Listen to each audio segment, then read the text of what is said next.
Hi guys, welcome back to my channel. If it's your first time here, my name's Amanda and I am currently pregnant with our first child. We found out that I was pregnant at the end of August and I wanted to make this video because it only took us 2 tries in order to get pregnant. So we tried back in June of 2018 and I have a whole video of, doing a live pregnancy test and finding out that I actually wasn't pregnant and I couldn't figure out how to track my cycle properly and everything. So I'll link that video up above or down below. And then July of 2018, we didn't try because we had a lot going on. I was traveling for a bachelorette party that month. We also, I think, went to Chicago, so we didn't want to, mess around. And after we'd found out in June that we weren't pregnant, we were just like, okay, July, we'll just skip that month and then we'll get serious in August. So I wanted to make this video because it happened so quick and we didn't expect it to. Like, I've just had friends and people that I know that have had trouble conceiving, and I don't know if the things that we did had any effect on it, but I wanted to share it with you guys because maybe if you're trying and you're not successful, or you're just starting out and you want to, get it right away, maybe some of these tips will help for you because they worked for me. Okay, so I am gonna give you 10 things that we did to get pregnant on the second time that we tried. And the first thing that I did was a ton of research on getting pregnant and what to expect in terms of trying to plan to conceive, because it's our first child. So I was literally in the dark. I literally had no idea about ovulation and fertility windows and anything like that. So a simple Google search, and plus I watched like a million YouTube videos. So definitely do your research. I think that was the most important thing for me, just in preparation. I think, I would watch these videos and, just Google and stuff like that, probably for a couple of months before we actually started trying, just so that, I had an idea of what was to come and things to expect and that kind of thing.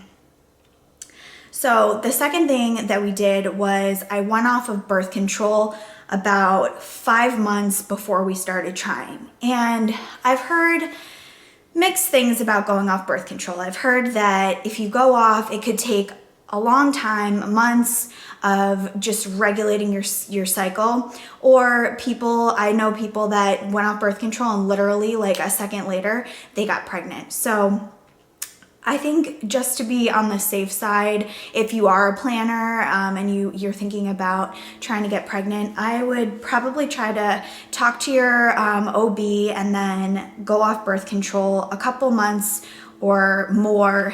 I went 5 months in advance, get off of it early, and then let your cycle regulate. I had been on birth control since I was maybe 14 years old, so I stopped it in February of 2018, and then I actually got pregnant in August of 2018. The next thing that I did was I stopped drinking alcohol for the entire month of August. And I'm not sure if this had an effect on anything. Maybe it did. I just really wanted to be, as healthy as I could. So I wasn't drinking a ton, but I was drinking moderately 3 to 4 days a week, meaning like anywhere from a glass of wine to maybe 4 over a period of, 5 or 6 hours or so.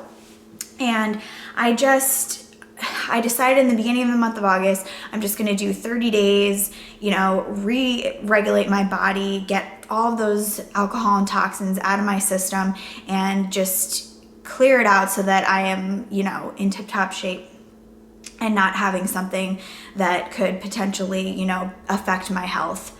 So I did that, and what happened was I obviously had more than 30 days of not drinking, which is great.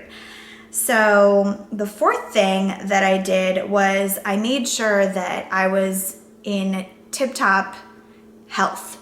And That meant that I was working out 4 to 5 times a week. My favorite types of workouts are HIIT workouts, so high intensity interval training. I get bored really easily, so I like very high intense stuff for a short amount of time with a bunch of exercises and different variations, and just like bang it out within 30 to 45 minutes and just like sweat and feel really great. So I was working out 4 to 5 times a week, and I was also eating salads about 4 to 5 times a week, and just keeping my diet pretty clean, not so much processed foods, making sure that I had a vegetable at every single meal.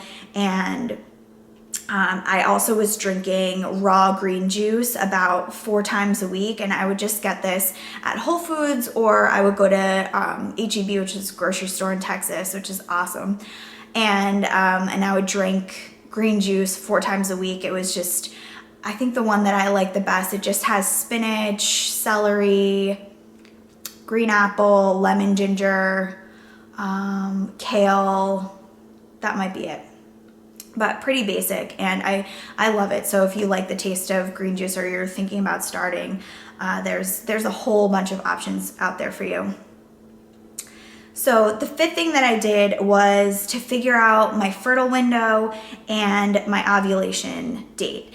And I struggled with this in the beginning, and I really had no idea how to predict this. I was using just like regular apps that are supposed to track based on when you have your period and things like that, but the apps were always wrong. So I got those Amazon ovulation predictor kit. It's really, really cheap. It comes with, I think, 50 strips that you test your urine on, and I think it also came with maybe 20 pregnancy tests. So I started using that, and those strips were really confusing. I'll link a video. I tested those, and I also used the Clear Blue ovulation predictor kit, and it gives you a digital reading.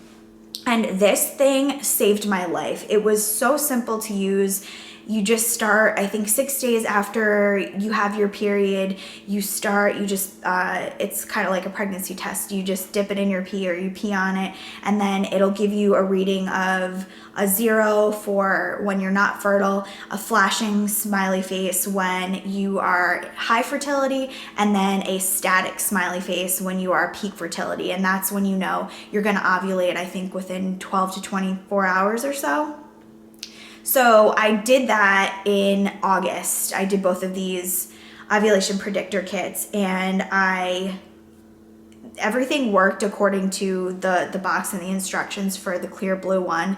And I was able to get the flashing smiley face and then the static smiley face. So we planned baby dancing around that, and it ended up working. So if you're confused about your fertile window and you've tried other things and they're not working, and you haven't tried the Clear Blue OPK, I would highly suggest using it. My sister recommended it, and she got pregnant, I think, on like her first try too, by using it. So I know every woman is different, and I don't have endometriosis or PCOS or anything like that, so I can't speak for women who have that, but just worked.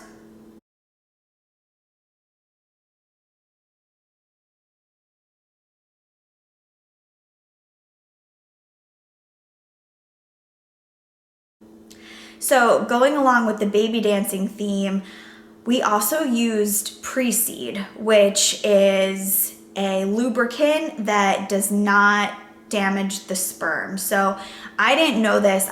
During my research, I found out that lubes can sometimes have spermicide in them, and obviously they prevent the sperm from living and then getting however far. So we didn't want, we like to use lube, and we didn't want to hinder anything. So we found Pre-Seed. I think I got it on Amazon. I forget how much it was, but we used it, and it seemed to work. Another thing is, I think this is number 8.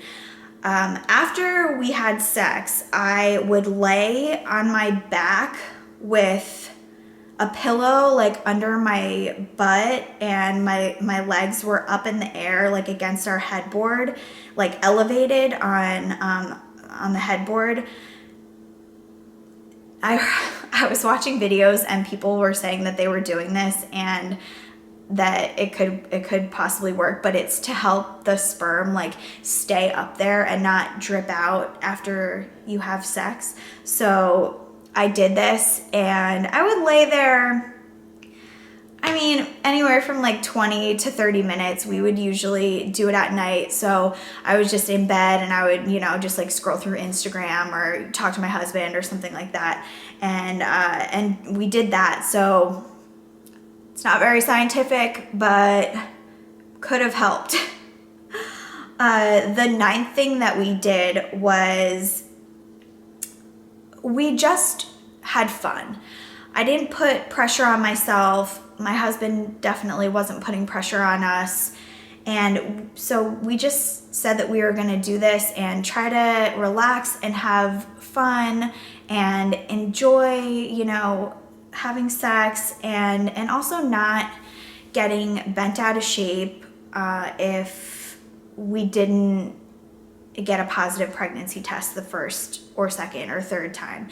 And so luckily for us, we only had to try twice, and we got that positive result. But going into it, I didn't want to make it something that felt like a chore. I didn't want to make it something that wasn't fun, and I didn't want to put pressure on myself to get pregnant super fast or be hard on myself if we got a negative pregnancy test. And we did. So the first time it was back in June, and I didn't really know when my fertile window was. I didn't know when I was going to ovulate, and everything was really built up. It was our first time. I was super excited. I was like, ooh, feeling all the symptoms in the 2-week wait, like overanalyzing everything, and then ended up not being pregnant, and my period was actually over a week late at that point, or exactly a week late. So, after not thinking I missed my period, I got all excited. I did the pregnancy test and everything, and then it was negative. So, I tried not to get down about it and was like, we'll just try again. All we have is time, and we want this to be a positive thing and not something that, was a stressor in our life. And so we were excited, and then we tried again. And the last thing that we did, which some of you might agree with this, some of you might not, depending, but we prayed. And we prayed consistently before we started trying, during when we were trying, and just thanked God all the time for all the blessings in our life, and trusted in his plan that whatever was meant to happen for us, we really wanted a child, and we just put it in God's hands and prayed and thanked him for everything. So if you're religious, maybe that speaks to you too. If you're not, then I'm sure you have other ways of thinking about this stuff. But that's really it. Those are my 10 tips. Hopefully this helped you guys if you're trying to conceive, if you're just beginning, or if you're struggling or whatever. I hope that it did. I'm wishing all of you guys tons and tons of luck, and sending baby dust and love and thoughts and prayers for everybody who is trying to make a little baby. And we could not be more thankful and grateful for this little miracle. So I hope you enjoyed this video. If you did, please give it a thumbs up and subscribe to my channel if you want to come along on this journey. And I will see you guys in the next one. Love you. Bye.